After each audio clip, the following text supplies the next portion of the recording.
हर तरह की चाल चली है उसने, और वो चल भी सकते हैं। राणा साहब, समझौता एक्सप्रेस से लेके अभी तक की जो सारी कार्रवाई है, अब ये जो काम था कि पॉलिटिकल माइलेज लेनी है तो पाकिस्तान को छेड़छाड़ कर दो और फिर उसके बाद नारे लगा दो हमने ये कर दिया, हमने वो कर दिया और लोग आपके साथ हो जाएंगे, ये सारे अब चक्कर एक्सपोज नहीं हो गए? अब नया अगर कुछ करना पड़ेगा भारत की सरकार को या भारत को, तो वो क्या होगा?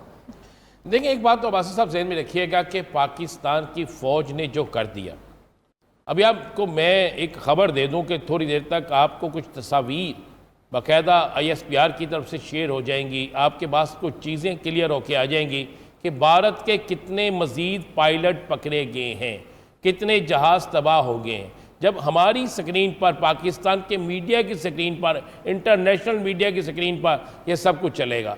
कुछ देर में भारत का मीडिया जो है, जो पहले इस बात को नहीं मान रहा था कि इतना नुकसान हुआ, अब वो मानना शुरू हो गया है कि वाकई इतना हमारा नुकसान हुआ है, इतनी जगह तबाह हो गई हैं।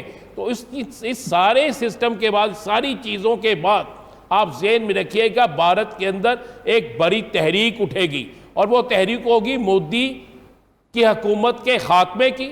और भारत में जो आज़ादी पसंद लोग हैं, जो वहाँ पर आज़ादी की तहरीक चला रहे हैं, जो वहाँ पर आज़ादी की तहरीक चलाने वाली 11 मुख्तलिफ तंजीमें हैं, जिनमें कश्मीर की आज़ादी से लेकर खालिस्तान की आज़ादी, फिर उन लोगों को मुतहर्रक आप देखिएगा। तो भारत को अब आगे इतना टाइम नहीं मिलेगा, अब तो भारत टूटने के करीब है। अब भारत ने टूटना था और भारत टूटेगा, और भारत ने टूटने के लिए मेरा ख्याल है भारत के पास चॉइस यही थी जो भारत ने रात को हरकत उसने अपनी बड़ी समझदारी से की। उसने देखा कि 2 से 3 दिन में अफवाज पाकिस्तान जो है बड़े तहम्मुल का मुजाहरा कर रही हैं। हम पूरी दुनिया को बार बार कह रहे हैं, हम तमाम अपने दोस्त ममालिक उन्हें कह रहे हैं, पैगाम लाने वालों को भी कह रहे हैं, जिन्होंने पैगाम नहीं लाए उनको भी कह रहे हैं कि हम हत्ते का अमन बर्बाद नहीं करना चाहते। लेकिन रात को जब ये सब कुछ हुआ, फिर हमने अभी टेलर फिल्म नहीं पूरी, सिर्फ टेलर चलाया है।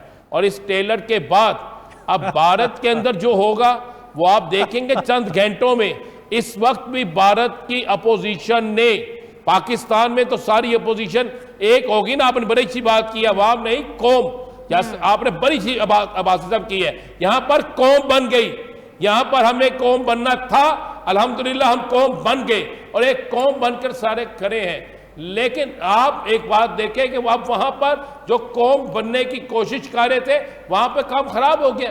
वहां की अपोजिशन इस्तीफे का मुतालबा कर रही है, वहां की बिजनेस कम्युनिटी जंग को रुकवाने का मुतालबा कर रही है, वहां पर लोग जो है वो चीख रहे हैं, वहां पर लोग चिल्ला रहे हैं कि ये हो क्या गया। और आखिर में मैं सिर्फ एक बात बता दूं कि ये जो बात की है साहब ने, एक उनके 2 मकासद थे। मैं आपको ये इसलिए कह रहा हूं, मेरी पुन्नो साहब से खुद बात हुई, मैंने अपने प्रोग्राम के हवाले से उनसे बात करनी थी। मैंने कहा क्या हुआ?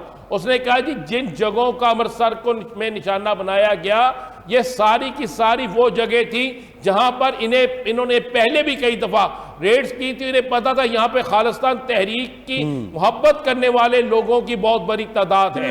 यानी ये 2 शिकार करना चाहते थे, खालिस्तान तहरीक से मोहब्बत करने वाले सिखों को मारना चाहते थे, और जो बच जाते उनके तलों कहते यार पाकिस्तान ने हमला किया है। ये एक तीर से 2 शिकार करना चाहते थे, लेकिन इनका बिछाया हुआ जाल, इनका फेंका हुआ तीर उल्टा इनको आके लगा और अपने बिछाए हुए जाल में ये खुद फंस। बिल्कुल।